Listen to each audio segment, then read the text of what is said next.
Hey everyone, this is the weekend edition of the LA Report. I'm Leslie Bearstein Rojas with KPCC and LAist.com. LAist has featured a crowdsourced series this past year called Race in LA, in which members of our audience wrote personal essays about how their race or ethnicity shapes their daily lives. We've featured several of their stories so far here on the LA Report. So it's mid-September now, schools are back in session, and that brings me to today's essay. It's from award-winning author Jervy Tervalone. And back when he was little, Jervy's family moved here from New Orleans. They settled in LA's Jefferson Park neighborhood, where at first he went to a local private Catholic school. Let's just say things did not go well there for him. His teacher didn't like him very much, didn't think he was capable of much, and she wanted him to be held back. Luckily, his mom didn't buy any of that. She sent him off to the local public schools, and it was there, he writes, that his teachers saw his talents. Jervy's essay is called On Race, School, the Teacher Who Tried to Decide My Fate, and Those Who Let Me Decide It Myself. I wonder what would have happened if my parents hadn't moved to the Jefferson Park area of Los Angeles after driving out here from New Orleans. What would have happened if they had moved to Palm Springs as my mother wanted to do? How would Hillary, my oldest brother, have handled that? How would that have felt, being largely in a world of whites while looking like the whitest white boy when you thought of yourself as black? Hillary, my oldest brother by almost 10 years, presented so white that he was cast in The Spook Was Set by the Door just by standing in the unemployment line at age 25. A casting agent magically appeared and asked if he wanted to be in a movie. "We need some light-skinned N-word," he told him. I assumed the guy doing the casting was black, but I never got around to asking. Me, I had more problems to consider than how people saw me. I heard voices and had to sleep with my mother until I was 8 and ate everything to calm myself. I was afraid to die like it could happen at any second. It didn't help that I loved reading Dracula and the books of H.P. Lovecraft. My parents knew I might be damaged goods, so they wrapped me in layers of love and concern. And eventually I grew out of being panicked by my own thinking. Race ambiguity wasn't on top of the list of things to worry over until my 8th grade English teacher said she'd just come back from Paris and pointed at me and said, "A lot of the boys I saw in Paris looked just like you with your rosy cheeks." I could hear the snarls of the hood rats in the back of the class who were looking forward to punching me in the face. The truth is, I have no French ancestry. I am 42% West African, and the rest Spanish, Portuguese, and Irish English.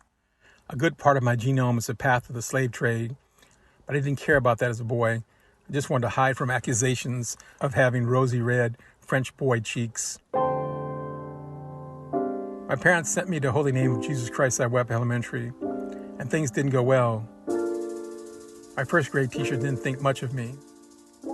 She actually thought that I was what she politely referred to as retarded, and that I should be held back, and told this to my mother.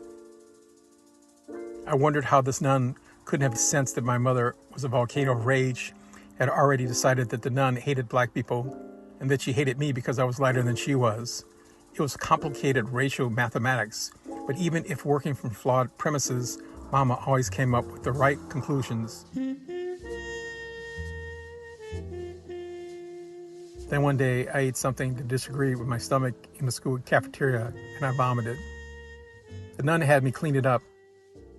I don't remember telling Mama about getting sick and making a mess and having to clean it up, but she somehow knew, and the next day she requested a meeting with the nun who met with us before class. "Sister, did Jervy throw up in the cafeteria?" The nun, sensing that my mother was in a murderous rage, mumbled a reply, "What?" Mama pressed her. "He did," the nun replied. "Did you make him clean it up?" Let me explain this to you, sister. If you make my child clean up his own vomit again, I'll rip your veil off and put your face in it. You understand me, sister? The nun stood there, mouth hanging open, terrified to move. I was embarrassed and confused, but also proud. My mama, my brutal hero.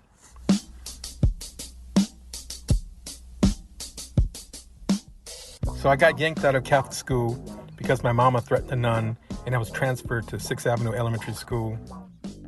The world was largely of one color. I didn't even remember white teachers. The only non-black people were the Japanese who still lived there in the Jefferson Park neighborhood. If you did see a white person, it probably was somebody like my mother who looked white but was Negro, as she would have said. This was my world, our world, isolated from greater LA. My reputation as a dull-witted troublemaker preceded me, and so I was given Mr. Martin, the sternest teacher in the world. Walking to his class was different. The boys were all on their best behavior. The girls were quiet too, in their cute dresses and plaited hair. Everybody was scared of him. Mr. Martin didn't play, not at all. Words were few, but if you didn't listen, he'd march you to the front of the class, bend you over, and swat your ass. He meant for it to really hurt. I don't remember but one black male teacher at the school, and that was Mr. Martin. He was a handsome, dark-skinned man who wore suits and who was the disciplinarian to seemingly all the black boys in the school. He played tapes of Dr. King. And I've seen the promised land. I may not get there with you, but I want you to know tonight that we as a people will get to the promised land. He'd constantly admonish us about the importance of education, that if we didn't educate ourselves, we were going to live bad lives and go to jail or worse. I didn't know who Dr. King was at the time, but when I did learn about him and all he accomplished, I thought of Mr. Martin as our MLK.